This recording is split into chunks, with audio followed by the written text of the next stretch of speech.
Good afternoon, everyone. Our recording has started. We are so pleased to have you here today. You're in the right place and at the right time. Well done for making time in your diary and finding the opportunity to invest a little bit in yourself. I think this is what this afternoon is about, investing in yourself. We are discussing found materials, loose parts, and DIY resources. And I can promise you that I knew nothing of this topic. And while preparing for this webinar, I got very, very excited. And I have a newfound appreciation for how creative teachers can turn anything into a learning opportunity. So I think today you will be inspired. Welcome everyone I see from East London, Cape Town, Durban, Mafeking, lovely, Vredekloof, Brackenfell, BMW ELC, hi. So nice to see names that I recognize on the call. Excellent. All right, without any further ado, let us start. Good afternoon, everyone. My name is Eileen Brandt. I'm the marketing manager for Grow ECD. Today, you are joining us for creative classrooms using found materials and loose parts in early learning. This webinar is going to be very interactive, engaging, and informative.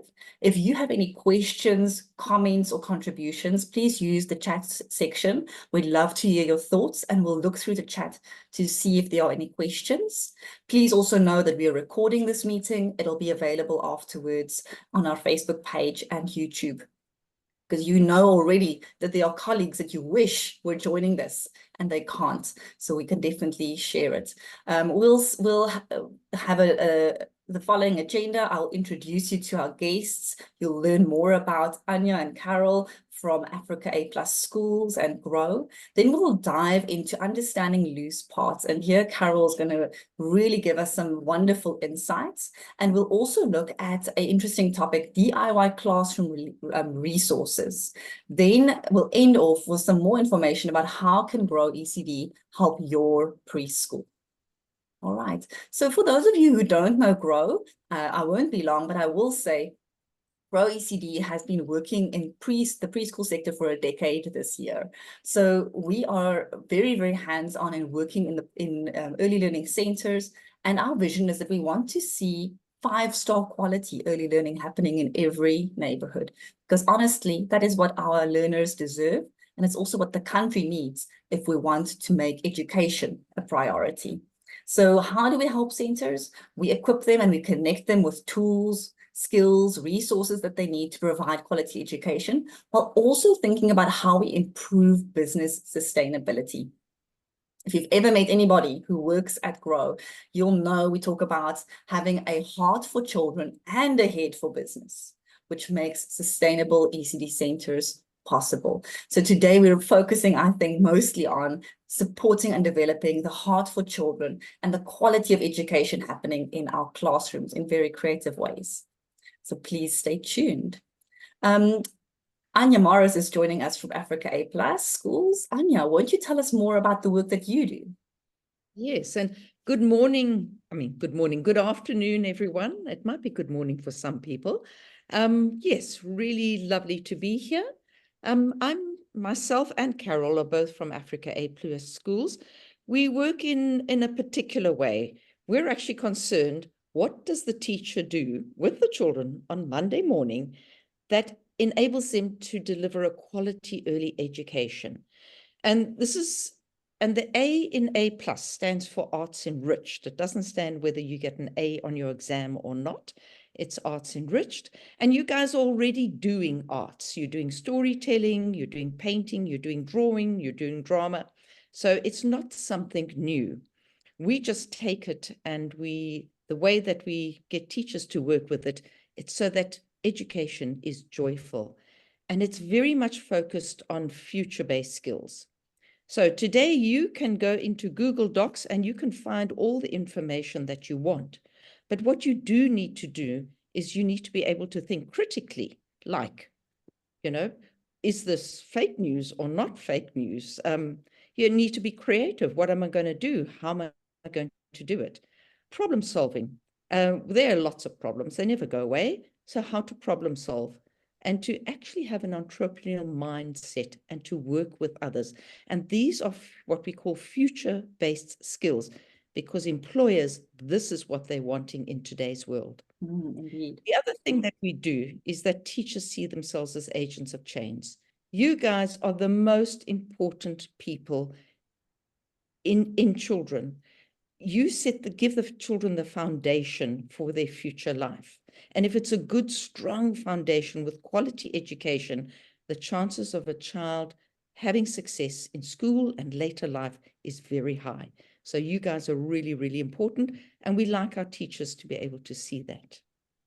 The other thing that we do is we work with all kinds of schools in all kinds of situations. We believe you start where you are and you build on what's already working well. Sorry. Let me just get rid of the dog.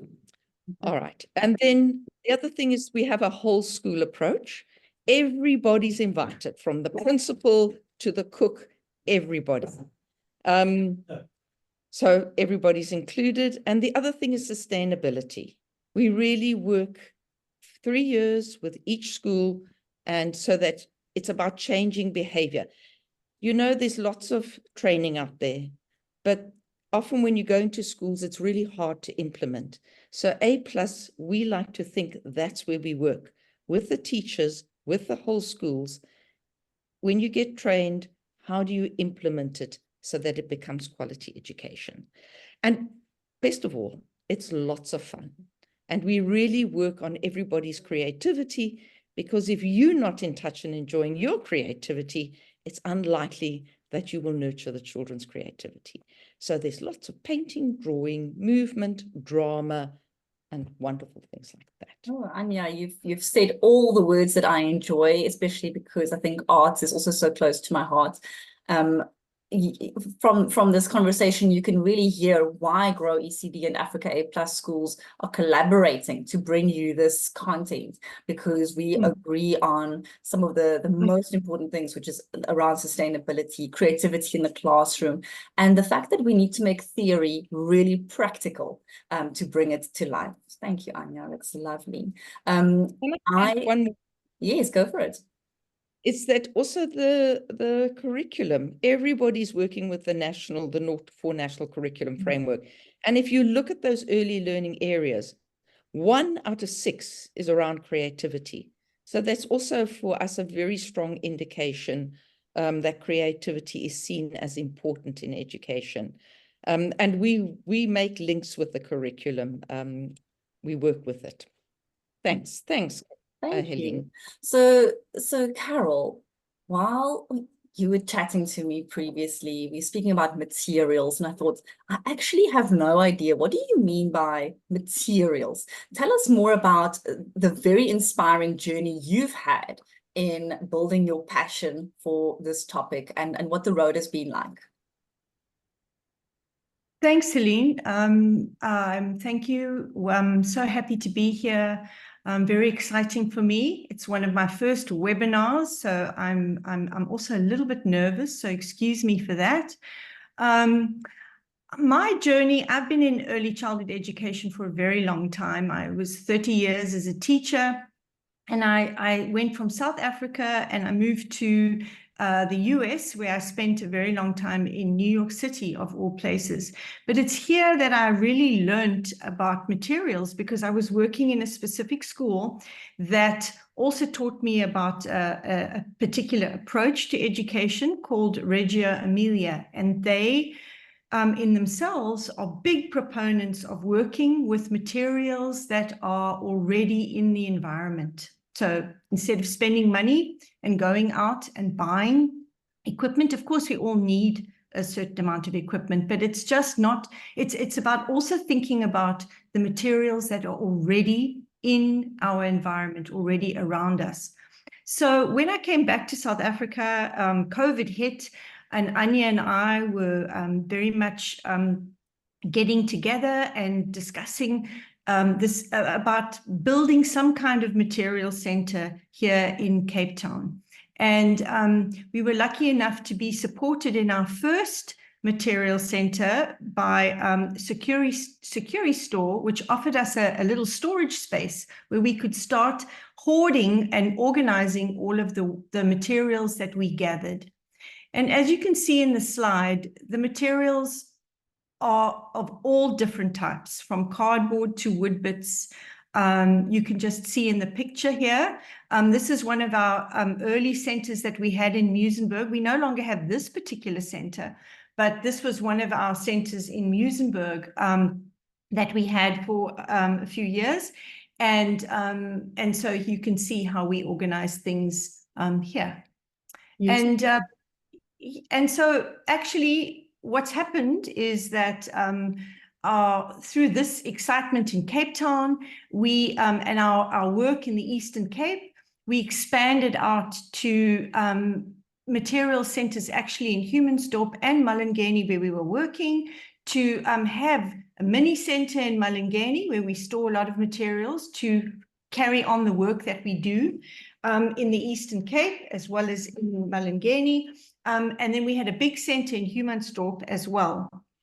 And now we currently have a center here at the Center for Creative Education in Plumstead in Cape Town. And there's going to be a collaboration on a center in with Rhodes University in Riebeek East. So that's how the sort of this idea and concept of a material center sort of started for us here. That's wonderful. And I mean, Carol, if it's good enough for New York and it's good enough for Rhodes University, it's good enough for me. Absolutely. So tell me, under this bigger umbrella of found materials, you have loose parts and DIY classroom resources. Just help us quickly understand the difference and the similarities between these two. Sure. So, I mean, found materials just seem to be like the big umbrella of materials that we have around us. And loose parts is really the term that's been coined. It's sort of become a popular term, and I think that's why we'll stick with it here. But what it essentially means is that the materials that are possibly found materials that you have are a lot of loose parts, and they are used in an open-ended way. So what it means is that children are exploring, they're engaged in inquiry with these materials, they are open-ended. There is no particular outcome that the teacher is requiring from the children. It's just that the children are adding their own imaginations. I like to think that if we think that the materials offer themselves up to the children and the children's imaginations, together they create something, the materials and the child together. And then the DIY classroom resources. This, as you can see in the slide, there's a little sorting and math activity going on there, some maths. It's where it's teacher directed, there's an outcome. So there's a specific intention that the teacher has. And so she's possibly made a game or would like the children to participate in something where there is an outcome, where you might be assessing what the children know, or there's a particular outcome for children for the activity. Wonderful, thanks. That's a lovely explanation. And when you say loose parts, found materials, you know, maybe I was stuck on bottle tops and maybe shells, but there was so much more. Give us some examples of things that we should be keeping our eyes open for. There really are, there is definitely a lot more. Oh, I don't know what I did here. No, that's fine. We have a lovely list here, which includes natural materials. Sorry, I lost for a second. Something came on my screen. First of all, there's a lot of businesses that end up throwing away all kinds of very, very interesting things. Big reels, cardboard tubes, sometimes fabric from upholsterers, you know, so there's sort of industrial waste that sometimes ends up in the landfill. So we sort of would go around and collect those things. Then there's also you know, your regular recyclables that just end up, your bottle tops, your plastic containers, milk bottles, etc. Things are household, I would say household recyclables that you can collect. And then, of course, craft items, wooden items. One thing that I'll say about natural materials, which the pine cones, the sticks, the rocks, we encourage teachers to collect those, but we're also very mindful of items in the natural environment that possibly we should be thinking about before we just actively go and collect them. So one of those things would be shells, for example. I would not recommend that you go on the beach and collect as many shells, because nowadays out in the natural world, we have to be mindful as well of what we are taking away with us. Things that replenish, leaves, acorns, sticks and rocks. Sometimes we know those are in endless supply. They are there, so we can collect those. But I think with shells, we need to be mindful about that. What we've done in our center is that we've encouraged, we've almost a little lending library with some of the natural materials that we have. So teachers can come and they can sign them out and use them in their classrooms if they need shells, if they're doing a seaside study or something like that, or a theme, they might want some shells, and then they return them to us. So we have a lending library for the natural materials, some of those. Awesome. Okay. So I'm trying to imagine, what does loose parts in action look like? You have we have two photos here.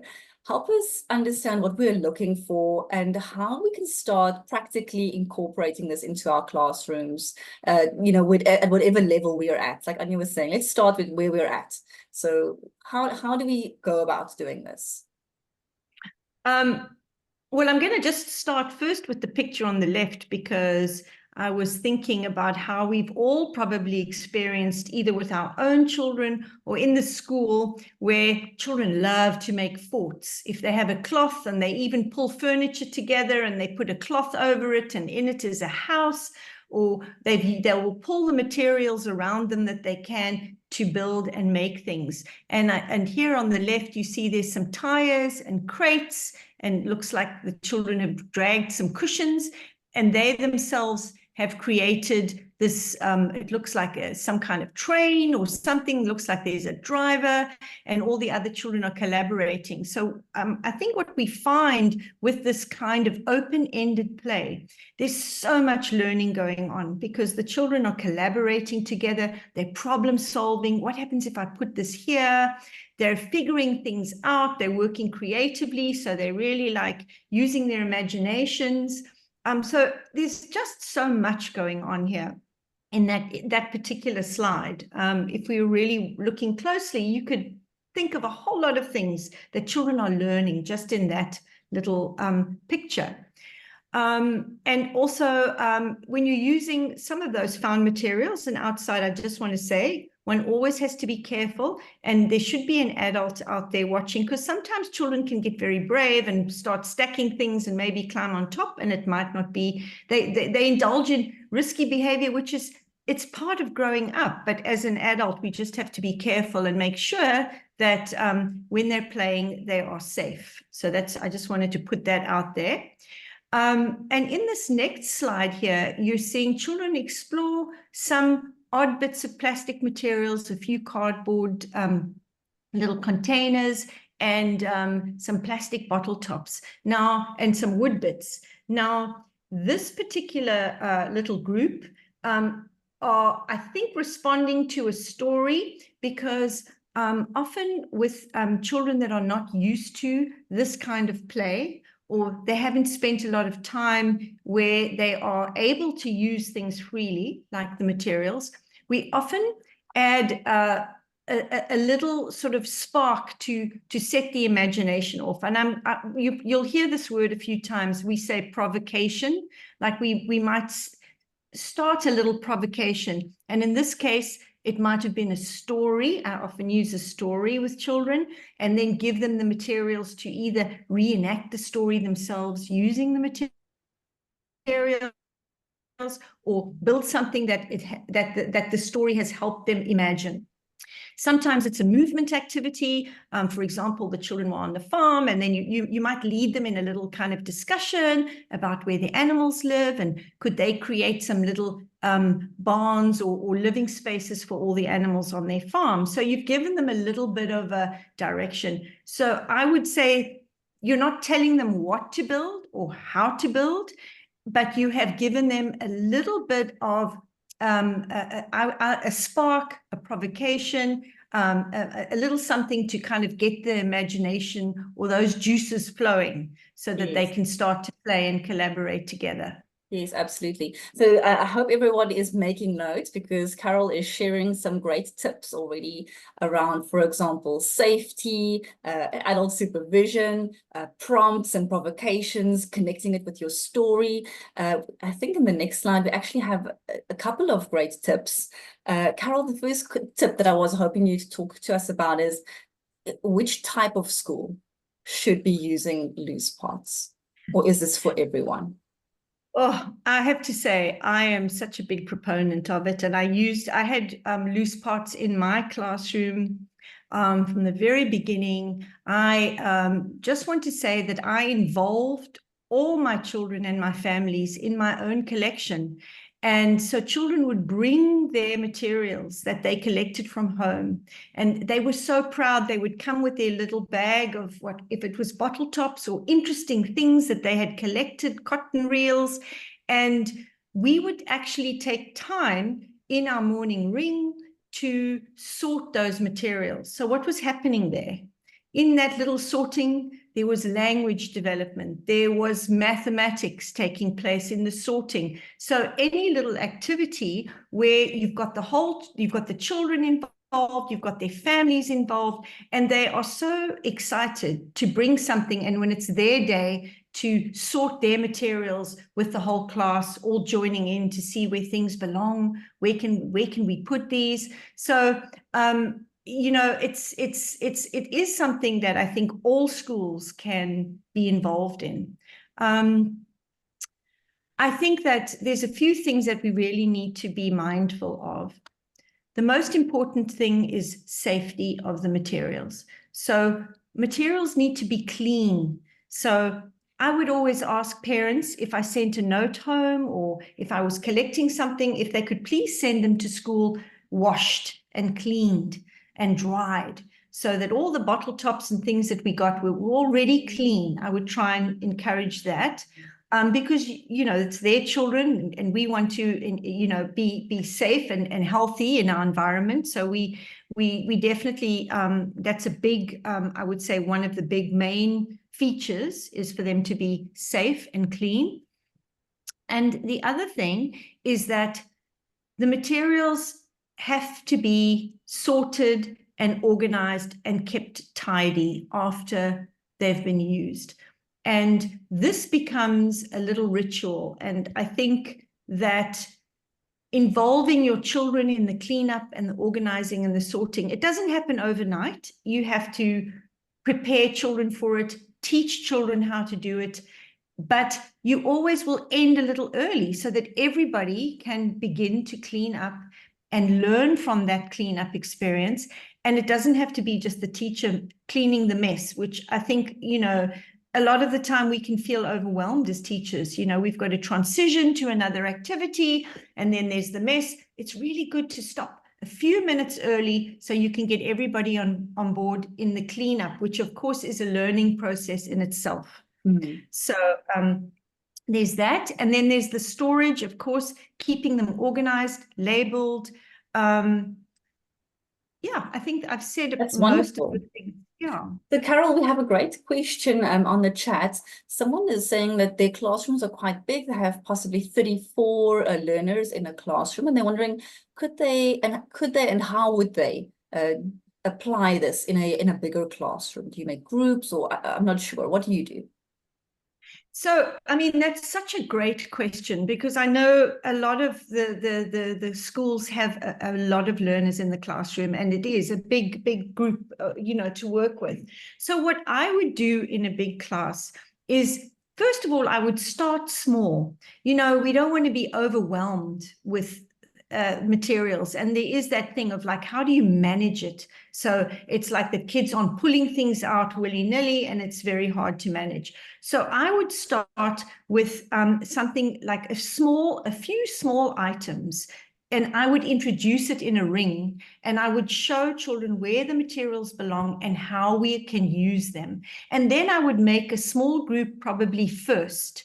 I would start with small groups of materials. So that would be possibly a choice for children to go and work with materials at a table. So it would be contained like that. It wouldn't be a whole class going to work with materials. If you had a block corner, I would put a few in the block corner, because then you also see children building things with them and including those materials into their buildings, and then getting children to share what they've done. Make some time for children to stop and do a little gallery walk or something, so they can talk about what they've done, how they played, give them the opportunity to share what they've been making and their ideas behind it. I think that's also important.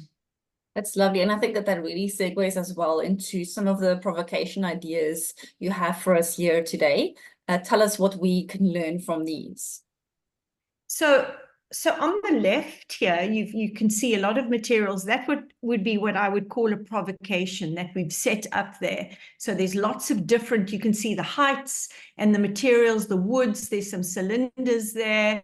There's maybe even a few toilet rolls. There's some wooden blocks, some carpet pieces, and then smaller items. So now that would be an area that I would send some children to. I would not send the whole class. So if you're working, I would, if kids are choosing areas to go and work in and play, I would first have, say, 6 children go into that area, and then they would choose that area, and possibly the next day another 6 children, or you could rotate it like that, just so that you can keep it a little bit contained, so it doesn't end up with those things all over the place. And you can also talk about it before they go out. You can say where the area is that these materials need to stay in, if you don't want them being dragged around the whole school or the whole class. Yes, so absolutely. I think it's being clear. The second picture here is, of course, box construction, which I remember from years ago in my class doing. It was probably one of the first kind of loose parts activities, box construction, and it gives children endless delight to work with the cereal boxes. So here, I would say it's a little more structured, because you have got scissors and probably some glue and maybe string to attach things together. So this is a different, I would say, experience. It's possible that you might be working with a theme of transport or something, and your provocation is for the children to make things that move, for example. So maybe they're going to be trying to make wheels or stick things on.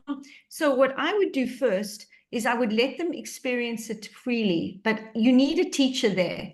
You actually need a teacher at this kind of center.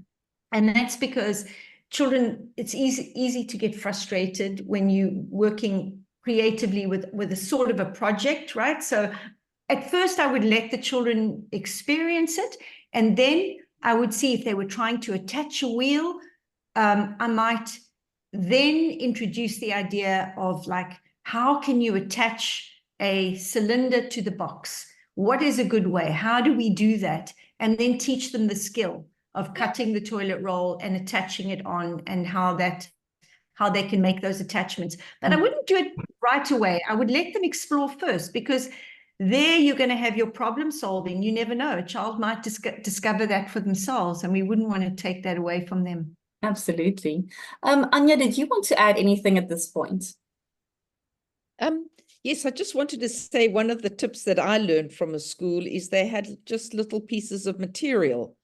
And then if they didn't want the children to actually touch them, especially if they had toddlers, they would put the little piece of material over the activity, and they would say, la la, it's gone to sleep, it's sleeping. And when they wake up, then we can do that activity. And it was a very easy, simple way, because it is quite a thing. Many people have got family groups with toddlers to 5-year-olds. And how do you manage the toddlers who are not really good at not being able to touch things? So that's just one little thing. The other thing is to get boxes and pack them in boxes and tuck the boxes under the tables if you do not have enough room in your center. And Yes. space is always a problem. I saw one person on the chat mentioning that you can sing the pack away song and the cleanup song. As a mother, I'm very grateful when Lisa taught me that song, because I tell my husband and my son it's now pack away time and we sing the song. So I like that idea. You can pack them away in boxes that you've collected. Many shopping retailers will give you boxes for free if you need them. You don't need to go and pay for those. Yeah. We love beer boxes. There was a question about group work, and it's lovely to put things in beer boxes and have 5 beer boxes and then 5 little groups, and then you put 1 box for each group and you rotate them. And also, if you do put things in a box, is they must not just be thrown willy-nilly into the box. All of them need to go in an ice cream container, say all one sort, and it's part of learning to sort, which is actually about mathematics, and also learning to put things back in their place. I mean, imagine in this world if everybody put stuff back in its place where they found it. Many mothers would save many hours of cleaning house. And I like the idea of what you also mentioned when you mentioned the cloth that goes over the collection of items. I also sometimes find if I want my son to play with items but not to play with it through the whole house, if I put down a towel or a carpet, I tell him this is the home for those items, and you play within the box or in the carpet or on the blankets. Okay, it's lovely. All right, where are we? Here are some more ideas. Okay, egg boxes. Oh, I'm glad there's a use for that. I see a lot of people on the chat saying they do like to collect. Carol, other suggestions or tips for us here? Yes, I mean, I think that here you've got just a series of ways that items can be set up for children to use. I would definitely be careful of putting out too many things. I think that less is more. Sometimes I think this could be a nice little storage at the top, but unless children have really kind of embodied this concept of working with materials, and they know the rules and they know how to use them and they know how to put them away and how to sort, because that there with a whole lot of things could also be a recipe where it sometimes teachers get overwhelmed because they just see it ends up being a huge mess and very difficult to manage. Yes. So I would start with I would do less is more, like a few interesting objects for children to work with. And then, you can see possibly there's a group of children that are able to work with a lot more. And so the trick is here to observe, know your children. And yeah. Absolutely. And here we have some beautiful photos with storage ideas. So yes, I'm hearing storage is really important because also that reduces the visual clutter, I'm imagining, for your center. Absolutely. The visual clutter, that's a word, yes, too much. And you can imagine how that visual clutter can actually overstimulate children as well. So, unless something is really pleasing to the eye, as Anya was saying, to put a cloth over it is actually, it's quite nice. It calms everything down. So not only does it calm the scent, calm, it's just that visual calming as well. And here's some ideas of how you can store. I mean, you can put things in containers and bottles. I always had like the little bottles I had a shelf on my window ledge, and I had a few, and they were always organized, very neatly organized. So the children could actually put things back themselves very easily if they used something. It took a long time to get children to that point. It's not, you start small and then you build and you build. And once they know the procedure, it becomes easier to manage. Yes, and I can already see here very practical things that you could ask families to support you with. For example, empty coffee containers. You could wash those, and the coffee containers, the glass containers, beautifully could keep these. You showed us, the boxes, the bottle tops. These are, like you said, keep it simple, easy ways to start. Yes. Can I say something, Colleen? Just add something. You can also reverse the activity. So if things all get muddled up, you put them all into a nice bowl and you put out the containers and you put one of each thing in each container and it becomes a sorting activity. Lovely. Mathematics. Is it Elder 3? There you are. You are doing a mathematics activity. It's the person who's doing the doing is doing the learning. So you as a teacher, you already know how to sort things. So make it an activity that the children can do. And yeah, there you are. So I have a lovely, tricky question here from Kendra Williamson. So Kendra says, in the years you've used this method, have you found that some kids are not interested in these materials or that they quickly get bored of playing with the materials? What could we do if we find children are getting bored quickly? How do we adapt and respond? I think that's a very, very good question, because children obviously all come with very different, they're all different. Children have their different things that they enjoy doing and playing. And I don't think, I mean, to me, it wouldn't, I would, if it was a few children that I didn't really take to the materials, I wouldn't necessarily worry about it, because sometimes children are just more interested in being outside and doing like gross motor activities, and this kind of small type of play doesn't really interest them. But I also think that if you know your children, you might find that those children are more interested in actually having the finished product and working creatively on an outcome where they can be scaffolded. So it's like, I'm going to make something, and here, this is the way we're going to do it. So it becomes maybe a creative activity where there is a specific outcome, but you're not telling them how their house needs to look. Maybe they can be more creative in it. And I think that it's also true that children are not always used to using these kinds of materials, because even Lego now, that used to be an open-ended material, is now offering more of an outcomes-based, like, here, make this dinosaur out of the Lego. So they're telling children with directions how to make it. So children are given less and less opportunity to actually stretch their own imaginations. And I think that so children that don't have that opportunity a lot sometimes find it difficult. And that's the other truth. Yes, and I see Hendrika, but thank you for adding your comment on there. She says she finds that some children get bored with using the same material. Her tip is, don't display everything at once. Put items away and then take them back out. Hendrika, I have to do the same with my dog. My dog gets bored of the same toy. My dog only has 3 toys. I'm not buying more. Pack the toys away, and then when you take it out, it's like Christmas. I agree with that. That's a great tip. Absolutely true. Yes. And Emma also had a great comment here. Shoe boxes. You could use shoe boxes for your storage. That is, Emma, that's not an excuse for you to go and buy shoes, though, hey? Okay, don't say Ro told you to buy shoes. You know, I just want to say something quickly on that idea, because I think it's a really important one. And I think it also speaks to the idea of provocation, or, you know, you don't have to have all the materials out. If you've chosen for your week, whatever your theme is, or you've found some really interesting, and this week you're going to put out cardboard cylinders and bottle tops, and for a week, that's what the children are going to use. Then at the end of the week, those are going to go away, and you're going to bring out some other loose parts for children to use. I think that is absolutely okay and fine. You do not have to have a whole array of loose parts all the time for children to use.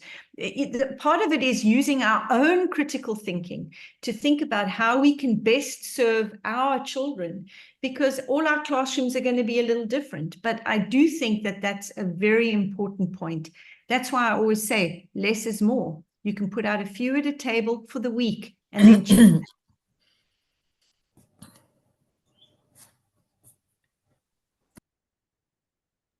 Sorry, I saw I was on mute. Thank you. So in the interest of time, I think we don't have to delve into this slide too much. I think it's very clear that loose parts and play-based learning integrates with your curriculum. It supports all of the early learning development areas, and with confidence, you can integrate it into your classroom. I want to make sure we have enough time for the second section of the webinar, where we're going to look at DIY classroom resources. So Lisa, tell me, when we say DIY classroom resources, we had a very short intro to that, but can you tell us more and maybe give us some examples of what this is all about? Yeah, I think what's really important is to understand, I think teachers are a particular tribe of people, and generally they're very creative. And teachers love to make things that they display in their own classrooms. You know, it really gives them a sense of pride to have things that they have made on their walls and that they use every day. It also gives you a real sense of ownership that this is my classroom. And while I might have a kit full of equipment that I've been given or that the school has, I like to have my own unique things. So we strongly encourage the teachers to do things like, for example, make their own little posters or their own greeting banners like that. And it allows a teacher to really bring her own enjoyment and her own excitement into the classroom. So we do encourage teachers to get creative, to make their own additional resources. What we also realize is that you have a finite number of items in your classroom. You have limited supplies. But without the created DIY items being seen as less or as rubbish recycled, they can be made into the most amazing tools. I'm just looking here at the examples. An idea, for example, is to turn a box, like I looked at the Weet-Bix box on the box construction, and you take that Weet-Bix box and you make it into a puzzle. Immediately the children are starting to put it together and they can say, I can read this. This is Weet-Bix. They recognize the branding, they recognize the box, and it's an introduction to literacy, and it's something that the teacher hasn't. The children get tired of the same 6-piece, 8-piece, 10-piece puzzles, and the classroom only has so many. But if you brought in some puzzles that you've made at home using cereal boxes or tea boxes or anything like that, the kids get really excited because they immediately recognize what they're seeing. Another idea, for example, is, and I love this, just the old creative in me, is the story stones or story wooden spoons or anything like that, where you do a story, the 3 little pigs, and you've got 3 little wooden spoons that you've painted pink, and you turn it into an exciting story prop. The children then want to retell the story by using the things that you've made. And these are things that you won't find at a store where you have stones that have been painted. In musical instruments, these can be seen as class projects where the children learn how to make their own musical instruments. Or you can make a few and bring them into the class, as well. And something that really is important in my world is sensory items, especially with your little oneies that need an opportunity to touch and feel and feel the texture of different things. And that's where the teacher can bring in items that she has. Again, things like ribbons and big lids and small lids and acorns and things that she's collected.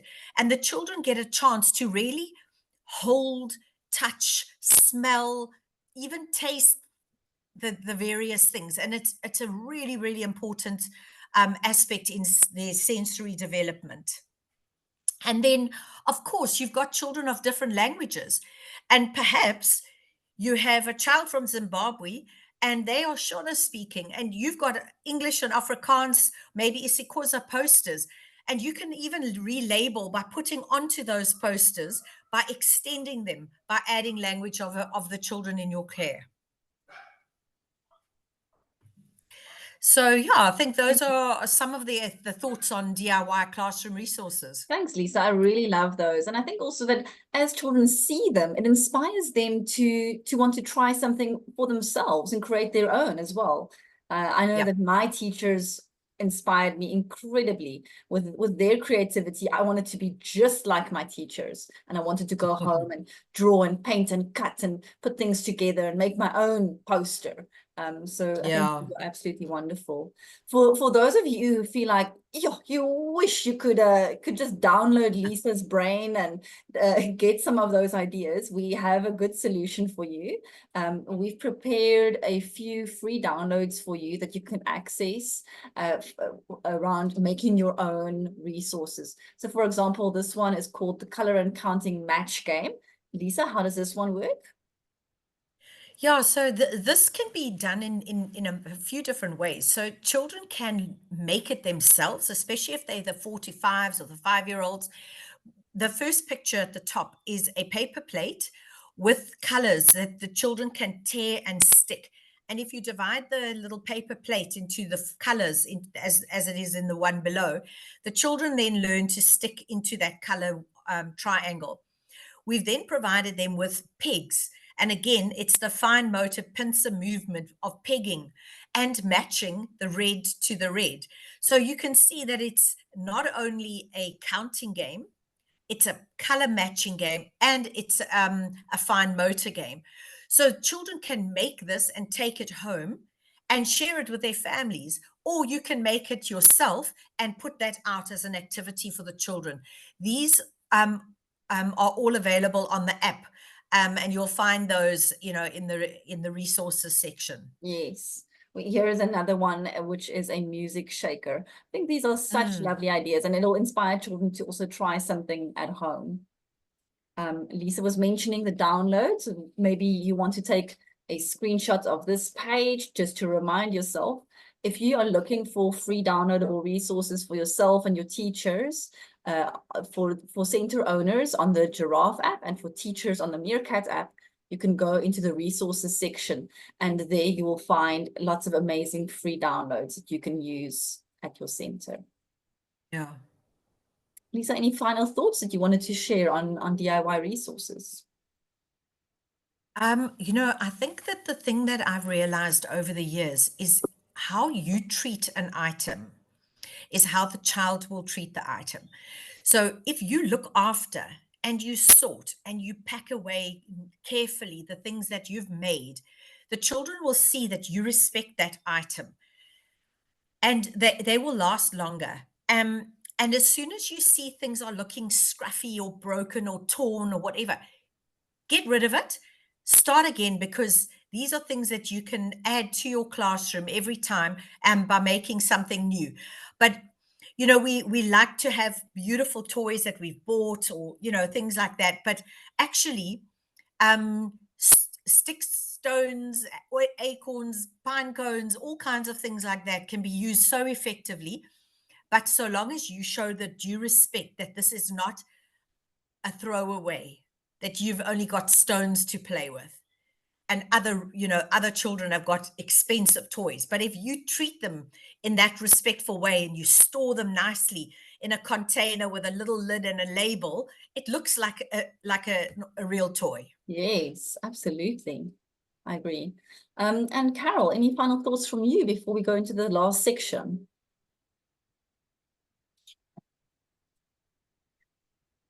Oh, Carol, I think you're on mute. Sorry about that. No, I muted thanks. myself. No, I think it's amazing, and I love the fact that we have these materials in our environment now, and we can actually use them to enhance, first of all, children's learning, but also, as Lisa was saying, like creating teacher resources. So that's what's really fun, is that you can also use the materials to make games, puzzles, etc. So yeah.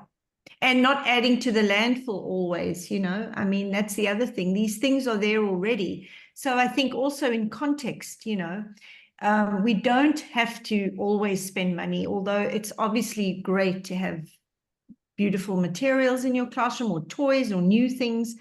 It's also great to explore and use what's already there. Yes, I think those are very good principles that we want to actually pass on to Yes. our learners as well. So for those, I'm going to use the last few minutes of the webinar to just give those of you who need more information, context about how Grow ECD can support you and your ECD center in future. First off, if you need to make contact with us, our WhatsApp help desk is available on the number you're seeing now. You can also reach out to us on Facebook, Instagram, and YouTube, where we load all of our webinars and previous webinars. Maybe you want to go and have a look at the webinar that explains how to run a learner assessment or how to build a motivated team. We have some really great topics. We spoke about the app, and for those of you who don't have the app yet, I think this really is a superpower. It's a little helper that you can put in your pocket. So there are 3 apps. The Giraffe app is the one for the center owner, which gives you an overview and control over your entire ECD center. The Meerkat app is the one for the teacher, where the teacher has limited access only to the things that she needs. For example, she can take daily attendance for her classes. She can assess every learner according to their age group, download the resources and access online training. And then the parent app is called Lion. That's because parents do like to roar sometimes, let's face it. And they can use the app to see attendance registers, learner assessment results, and also access resources. So please, if you need any support with starting to use the app, our app help desk and our regional teams would love to support you. The Giraffe app covers so many tools. It's like having your preschool in your pocket. It's really incredible. When I was mentioning the free downloadable resources, that's inside the app. There are over 300 downloads available, from center management, policies, procedures, templates, contract templates, disciplinary processes, art, creativity, literacy, so many resources that you can download. And you can also, through the app, access our online training. This is obviously not a qualification. It's for your continuous professional development. We find that the teacher development program is one of the most popular. Maybe that's something that you and your teachers can do together and really end off the year on a high note with continuous development for yourself. For those of you who are really worried about whether your curriculum is NCF aligned, whether your learners are achieving their developmental milestones, and whether your teachers are planning and preparing well for every week, our online curriculum is a wonderful, wonderful resource. It's also accessed through the app. You as a center pay only 1 subscription, and every single teacher and assistant teacher in your school gets access to it. It's like having an experienced mentor, an experienced teacher almost in your ear, giving you guidance for the 40 themes of the week in your planning and preparation, and it brings it to life with videos, voice notes, songs, rhymes, photos of what to do and how it works. So this is a wonderful tool that you can use anywhere in South Africa. For those of you who are in Johannesburg, Durban, Cape Town, or Provocation, I absolutely invite and encourage you to sign up for our Small Business Accelerator. Remember at the beginning of the webinar when I said having a heart for children and a head for business? If you're thinking, that head for business, I'm not sure that I'm quite there yet. The Small Business Accelerator is specifically designed to help center owners who run preschools develop the business mindset and the business principles to improve sustainability and invest in the education and the quality of education happening in their classrooms. And that is only 600 Rand for a 6-part course. This is one of our most popular services. All right, and then finally, this is a great screen to take a screenshot of. If you have on your phone right now, take a screenshot, reach out to us. We have an office in Cape Town, Durban, Johannesburg, and a small satellite team in the Eastern Cape, or send us a WhatsApp to the help desk, and we'd love to support you.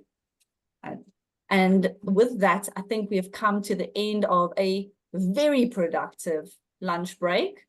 I hope that you found it as insightful and enticing as me. I want to go out now and collect and build and produce and inspire. I hope my 9-year-old is ready, because I'm going to provocate him also with some challenges. Yeah. And yeah, I didn't ask you, was there anything final words or thoughts that you wanted to share? No, it's just been absolutely lovely. It's lovely to see the things that grow. It's quite amazing offer. And I was just busy typing something in the chat just to say thank you to everyone for your messages and for your participation. The messages were so affirming and appreciative. So thank you, everybody. Yes, absolutely. I can also say Anya and Carol, A+ team, thank you. It's been so lovely working with you, and we have great respect for the work that you're doing. And we appreciate everybody who's made the time. Over 180 people joined Yep. this webinar. So well done to you for prioritizing this and prioritizing your development. We really appreciate you. God bless you and have a wonderful day. Bye. Thank you. Bye.